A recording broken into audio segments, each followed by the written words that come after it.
గ్రామీణ ప్రాంతాల్లో ఇప్పటికి కూడా గొర్రెల పెంపకాన్ని ఒక పరిశ్రమగా, ఒక ఆదాయ వనరులుగా చూసుకొని అనేక మంది కుటుంబాలు ఆ యొక్క గొర్రెల పెంపకాన్ని ఒక వృత్తిగా చేసుకొని జీవిస్తున్నాయి.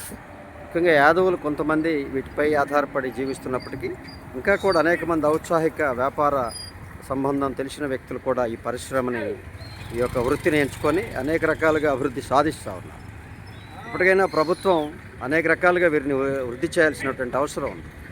వీరికి ఏదైనా రుణ సౌకర్యం కానీ, వైద్య సౌకర్యం కానీ ప్రత్యేకంగా నిర్వహిస్తే అనేక రకాలుగా అభివృద్ధి చెందేటువంటి అవకాశం ఉంది.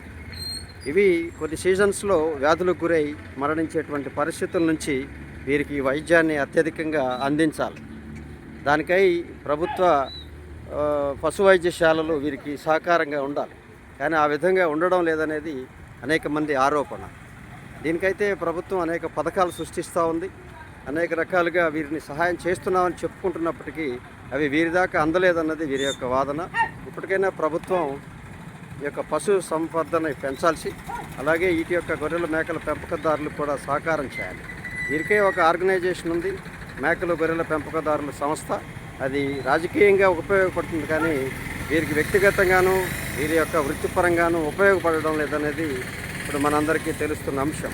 ఇప్పటికైనా ప్రభుత్వం గొర్రెల పెంపకంపై చర్యలు తీసుకోవాలి. వీటికి ప్రత్యేకమైనటువంటి సదుపాయాల ద్వారా వీరిని ప్రోత్సహించాలని కోరుతా ఉన్నాను.